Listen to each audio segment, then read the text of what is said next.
talk about the main functions of a managing director or a CEO running a company with a revenue of below 50 million ringgit. Typically, these companies, these companies do trading, these companies do manufacturing, these companies do consultancy work. Maybe they have one person, they have two person, or maybe they can have up to 50 person for a larger scale trading, or you can have up to 200-300 people working in the company if it is a labor intensive manufacturing plant. If it is an automated plant, then you basically need, I think, less than 30 people will do for revenue of below 50 million. What I want to discuss here is that for companies like that, I find that I've seen companies that the CEO and the managing director copies the structure of those big multinational companies that have billions of dollars in revenue, that have hundreds of millions of dollars in revenue, superimposed on their SME, which only have probably below 50 million in revenue. I feel that there is some pros and cons in this aspect. For example, let's just take for one example, a company as big as Petronas, as big as possibly Maxis or Astro.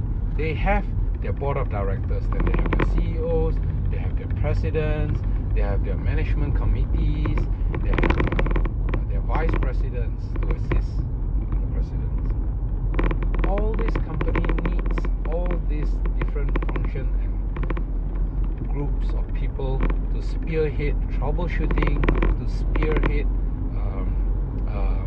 regulatory monitoring, and to have control over the system, so that people are not able to cheat the company, not able to take shortcuts, so that the company's finance is protected from cheaters, from people who want to take the company for a ride, so that whenever each step that the company do is protected by law, it's abiding by the law, it's doing things correctly, it's following procedures required by local government, by the law. However, for smaller companies, you don't need all that. You don't need all that. You possibly need to understand, of course, you do need to understand the regulatory system, how it works in regard to your industry, what kind of procedure you need to go through for proper export, proper import, what kind of licenses do you need, and what kind of product recall procedures you need to have in place, ISO procedures, safety procedures for factories, for hazardous industries. However, you do not need things like a president, a vice president. You do not need things like, you do not need like 10 salespeople. You do not need like 2 different companies doing the same function. No, you don't need all this. You especially do not need a management committee to help you decide, to help the CEO decide, or to help the CEO discuss a prior what is going on, what is happening. You do not need all that. You basically need to have a CEO who is engaged in the business. You need to have a general manager who knows what he's doing. You need to have a capable finance accountant. You need to have a capable assistant. I think that's all you need. You can make decisions fast. You can get right on the spot information. This is the whole point of being small. You are agile. You are flexible. You can make decisions fast. You are not burdened by bureaucracies, red tapes as those big companies do. They need to get approval after approval after approval. I've heard some of my friends' company, just to get a simple $10,000 budget approved, they need to go through like 5 steps, 5 different approvals from 5 different presidents, vice presidents, and all that. So what I'm trying to say here is that the benefit of keeping your company small is that the CEO is engaged in the business themselves, and that they can actually make decisions. You make fast market decisions. Can we sell at this price? Okay, go ahead. Can we do this? Yes, go ahead. Can we make an investment in this? Yes, go ahead. Just bang, bang, bang. right on the dot, fast.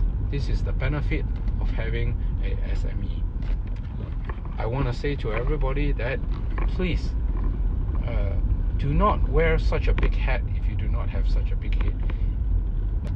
If you do not earn that kind of revenue, you do not need that kind of system. Do not let a system be a burden to the company. Do not let a system be impeding your company's progress just because it sounds nice, just because you want your company to grow into that size. When and if your company do grow into a multi-billion dollar company, systems will naturally be in place. You employ professionals to run the company, you employ managing directors, presidents who will run their own divisions. But currently, the benefit of having a small company is that the managing director or the CEO can himself personally make decision, is hands-on, goes out to look for sales, goes out to socialize, goes out to find new business, whereas the people in the back bench, people in the office, does all the paperwork, does all the support that he needs. This is the whole point of having a small and medium enterprise.